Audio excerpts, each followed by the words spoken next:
নমস্কার বন্ধুরা, তোমরা সবাই কেমন আছো? আশা করি সকলে খুবই ভালো আছো। পম্পা সিম্পল কুকে আমার সকল বন্ধুদেরকে স্বাগত জানাই। বন্ধুরা, প্রতিদিনের মতো চলে এলাম আজকেও তোমাদের সঙ্গে খুবই সহজ এবং ভীষণ টেস্টি হেলদি একটি টিফিন রেসিপি শেয়ার করতে, যেটা বানাতে খুব বেশি উপকরণ লাগে না, হাতের কাছে থাকা মাত্র দু একটা উপকরণ দিয়ে ঝটপট বানানো হয়ে যায় আর খুবই টেস্টি হয়। বাড়ির বড় থেকে ছোট খুবই পছন্দ করে কিন্তু এই রেসিপিটি পরিবেশন করবে। তাহলে চলো বন্ধুরা, কথা না বাড়িয়ে রেসিপিটি শুরু করছি। একটা লাইক দিয়ে ভিডিওটা সম্পূর্ণ দেখার তোমাদের কাছে অনুরোধ রইল। আজকের রেসিপির জন্য সবার প্রথমে একটা মিক্সিং বোলের মধ্যে আমি দিয়ে দিচ্ছি 1 বাটি ময়দা। একটু বড় সাইজের বাটির মাপ নিয়েছি, তো এখানে ওজন হিসেবে দেখতে গেলে প্রায় 300 গ্রাম মতো ময়দা ব্যবহার করলাম। স্বাদ মতো লবণ। ময়দার জায়গায় বন্ধুরা তোমরা এখানে কিন্তু আটাও ব্যবহার করতে পারো, তবে ময়দাটা দিলে খেতে একটু বেশি ভালো লাগে আর দেখতে একটু বেশি সুন্দর হয়। হাফ চামচ দিয়ে দিচ্ছি কালো জিরে, 2 চামচ রিফাইন্ড অয়েল। তো আমি কিন্তু এই চামচের মাপ ধরেই 2 চামচ রিফাইন্ড অয়েল নিয়েছি। এবার হাত দিয়ে সব কিছু ভালো করে মিশিয়ে নেব। তো খুব ভালো করেই দেখো বন্ধুরা মেশানো হয়ে গেছে। এবার অল্প অল্প করে জল দিয়ে এখানে ময়দার একটা ডো রেডি করতে হবে। তো যারা একদম ময়দা পছন্দ করো না, সেক্ষেত্রে কিন্তু তোমরা আটা দিয়ে রেসিপিটি বানাবে, আবারও বলে দিলাম।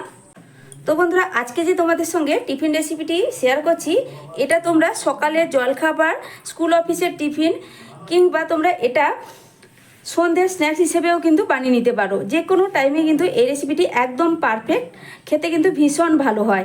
একবার বানিয়ে আমার কথা মতো, মানে আমি যেভাবে বানাচ্ছি সেইভাবে অবশ্যই একবার বানিয়ে খেয়ে দেখো, তোমাদের খুবই পছন্দ হবে। সন্ধ্যের স্ন্যাক্সেও যেমন ভালো লাগে, সকালের জলখাবারেও কিন্তু তেমন ভালো লাগে। রোজ রোজ রুটি পরোটা একঘেয়েমি টিফিন রেসিপি ছেড়ে এইভাবে একবার বানিয়ে খেয়ে দেখো বন্ধুরা, বাচ্চা থেকে বড় সবাই খুব পছন্দ করবে। আর দেখবে বাচ্চাদের টিফিনেও যদি এইভাবে বানিয়ে দাও, তারা কিন্তু টিফিন বক্স খালি করেই বাড়ি ফিরবে আর রোজ রোজ আবদার করবে এইভাবে বানিয়ে দেওয়ার জন্য। তো খুবই ভালো পছন্দ করবে, ভালোবেসে কিন্তু তারা খাবে। সন্ধ্যার স্ন্যাক্স টাইমে যদি এই রেসিপিটি বানাও, তাহলে দেখবে বাজার থেকে কিনে আনা চপ সিঙ্গাড়া একবারে ভুলেই যাবে। এটা এতটাই পছন্দ হবে তোমাদের। তো দেখো, কথা বলতে বলতে ডোটা কিন্তু খুব সুন্দর করে মেখে নেওয়া হয়ে গেছে। আর এই ডোটা খুব বেশি কিন্তু নরম করে মাখানো যাবে না, একটু টাইট করে মাখালে অনেকটাই কিন্তু খাস্তা হয়। তো ডোটা কিন্তু একদম রেডি হয়ে গেছে। ঠিক এইভাবে করে একটা ডো রেডি করে নেওয়ার পর এবার এটাকে ঢাকা দিয়ে রেখে দিতে হবে। তার আগে 2-1 ফোঁটা মতো তেল উপর থেকে দিয়ে দিলাম। তেলটাকে চারদিকে একটু লাগিয়ে দেবো, যাতে ওপরের দিকটা, মানে ডোয়ের ওপরের দিকটা শুকিয়ে না যায়। এবার এইভাবে ঢাকা দিয়ে দিলাম, দিয়ে এক সাইডে সরিয়ে রেখে দিচ্ছি। এবার গ্যাসে একটা ফ্রাইং প্যান বসিয়ে দিয়েছি। এখানে একটা স্টাফিং বা পুর বানিয়ে নেব। তার জন্য প্যানের মধ্যে দিয়ে দিচ্ছি সর্ষের তেল 2 চামচ। তেল গরম হয়ে গেছে। এবার তেলের মধ্যে দিয়ে দিচ্ছি একটা বড় সাইজের কুচনো পেঁয়াজ। ঝালের জন্য 2টো কাঁচা লঙ্কা দিয়ে দিলাম। ঝালটা বন্ধুরা তোমরা যে যেভাবে পছন্দ করো ঠিক সেই বুঝেই দিবে, বাড়িয়ে কমিয়ে। এবার পেঁয়াজ আর লঙ্কাটাকে হালকা একটু নাড়াচাড়া করে ভেজে নেব। এই স্টাফিং বা পুরটা বানানোর জন্য খুব বেশি মশলা ব্যবহার করব না, এতেই কিন্তু পুরটা খুব বেশি টেস্টি হবে। তো দেখো, পেঁয়াজ আর লঙ্কাটাকে 2-4 বার মতো একটু নাড়াচাড়া করে নিলাম, এর থেকে বেশি ভাজার প্রয়োজন নেই। এবার এর মধ্যে দিয়ে দিচ্ছি সবজি। তো সবজি হিসেবে আমি এখানে নিয়েছি একটা বড় সাইজের কাঁচা আলু। কাঁচা আলুটাকে ভালো করে খোসা ছাড়িয়ে ধুয়ে নিয়েছি। ধুয়ে নিয়ে গ্রেট করেও আবারও 2বার মতো জল পাল্টে ধুয়ে নিয়েছি। তারপরে নিয়েছি এখানে একটা মিডিয়াম সাইজের গাজরের অর্ধেক পরিমাণ গাজর। তো গাজর আর আলুটাকে একসঙ্গেই দিয়ে দেবো।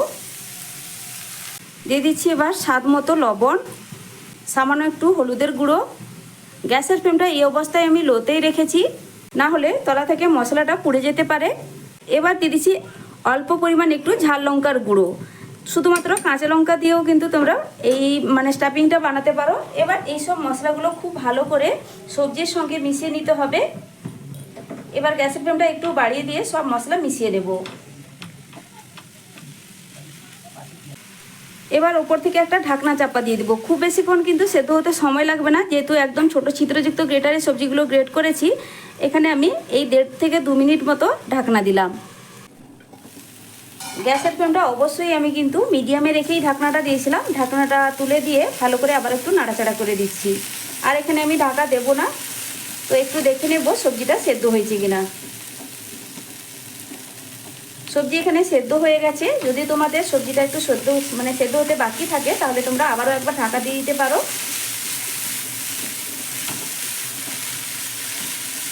তো ভালো করে একটু ওপর নিচ মিশিয়ে নিয়েছি। তারপরে সবজিগুলোকে একটু এক সাইড করে দিচ্ছি, কারণ এখানে আমি একটা ডিমের ভুজিয়া বানিয়ে নেব। একদম সামান্য একটু তেল ছড়িয়ে দিলাম, একদম অল্প একটু লবণ ছড়িয়ে দিয়ে এটাকে এক সাইডে ভুজিয়ার আকারে ভেজে নেব।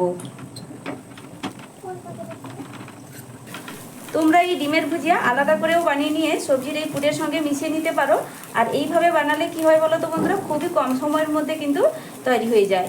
তো যাই হোক, ডিমের ভুজিয়া কিন্তু রেডি। এবার সবজির সঙ্গে মিশিয়ে নেব। আমি এখানে একটা ডিমের ব্যবহার করলাম। এই সবজির পুরের সঙ্গে ডিমের ভুজিয়া দিয়ে মিশিয়ে নিলে এই পুরের পুর বা স্টাফিংটা খেতে কিন্তু ভীষণ টেস্টি হয়। তবে যারা ডিম পছন্দ করো না, ডিমটা এখানে বাদ দিয়ে শুধুমাত্র সবজি দিয়ে এই স্টাফিংটা বানিয়ে নিতে পারো। তো বন্ধুরা, এবার গ্যাসের ফ্লেম আমি কিন্তু বন্ধ করে দেব। এর মধ্যে কোনো রকম গরম মশলা আজকে আর ব্যবহার করছি না, কারণ গরম মশলা ছাড়া শুধুই এই স্টাফিং বা পুরটা খুব ভালো লাগে, খুব টেস্টি হয়। তো যাই হোক, এবার এটাকে এক সাইডে সরিয়ে রাখবো একটু ঠান্ডা হওয়ার জন্য। এবার ডোটা যে মাখিয়ে এক সাইডে সরিয়ে রেখেছিলাম, ঢাকনাটা সরিয়ে নেব। সরিয়ে নেওয়ার পর আবারও ভালো করে একবার ঠেসে নিতে হবে। এবার এখান থেকে আমি লেচি কেটে নেব। আর লেচিগুলো কিন্তু খুব বেশি বড় হবে না, ঠিক আমি লুচি পুরি যেভাবে হয় তার থেকে সাইজে একটু বড় করে এইভাবে বানিয়ে নিচ্ছি। প্রত্যেকটা লেচি একইভাবে বানিয়ে নেব।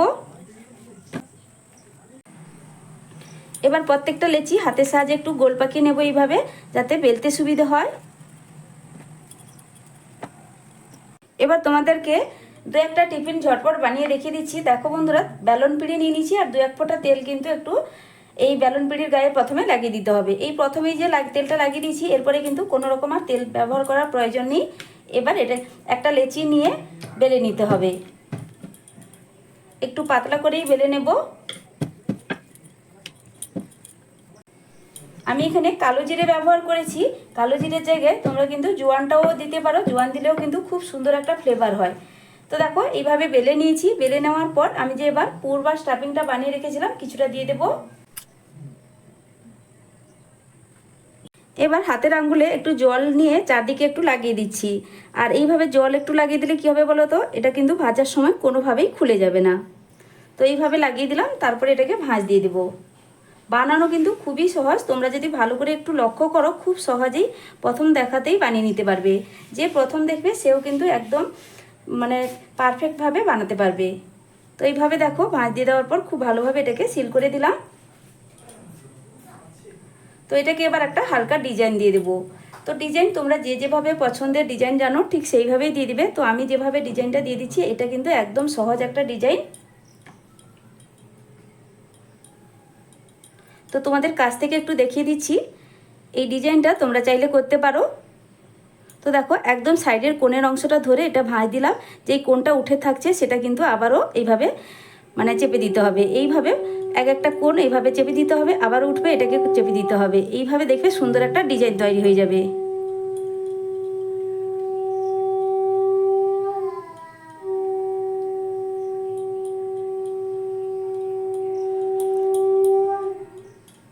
তো দেখো বন্ধুরা, কত সুন্দরভাবে একটা ডিজাইন কিন্তু এখানে হয়ে গেল। এইভাবে আবারও একটা ঝটপট তোমাদেরকে বানিয়ে দেখিয়ে দিচ্ছি। আর কিন্তু কোনোভাবে আমি তেলের ব্যবহার করছি না, আমি কিন্তু শুধুই বেলে নেব। একটু পাতলা করে বেলে নিবে, তাহলে দেখবে খুবই মুচমুচে হবে আর খেতে খুব ভালো লাগে। চলো, আবারও একটা কিন্তু বেলে নেওয়া হয়ে গেছে।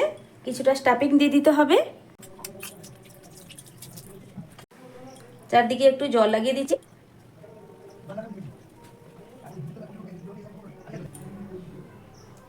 এবার ভাঁজ দিয়ে দিলাম।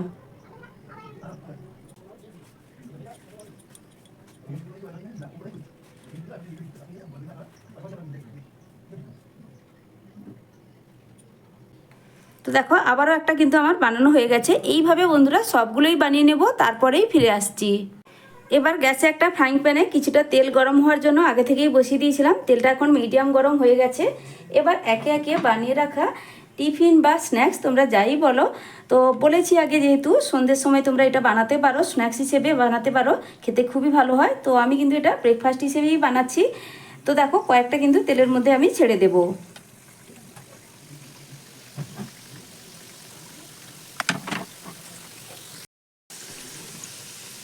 আর এই টিফিন বা স্ন্যাক্সগুলো ভাজার সময় গ্যাসের ফ্লেমটা মিডিয়ামে রেখে ভাজবে, তাহলে কিন্তু খুব সুন্দর করে এগুলো ভাজা হবে। দেখো এক সাইড সুন্দর একটা কালার ধরেছে, এবার এগুলোকে আমি উল্টে দিচ্ছি।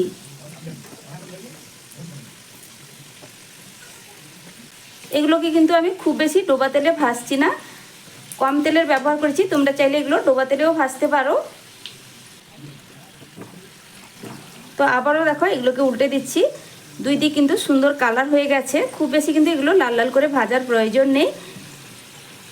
এবার এগুলোকে কিন্তু আমি তুলে নেব।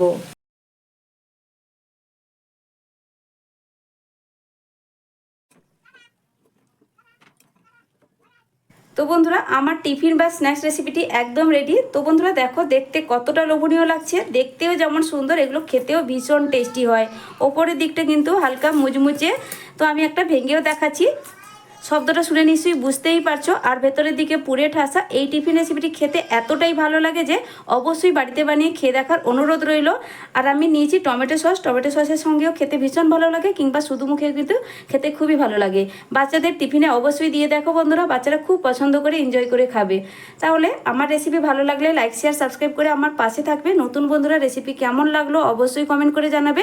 আর এইভাবে নিত্য নতুন সহজ সহজ রেসিপি পেতে আমার চ্যানেলটা ঘুরে দেখতে পারো। চ্যানেলে কিন্তু এই ধরনের রেসিপি অনেক দেওয়া আছে। যদি রেসিপি পছন্দ হয় তাহলে চ্যানেলটি সাবস্ক্রাইব করে রাখতে পারো।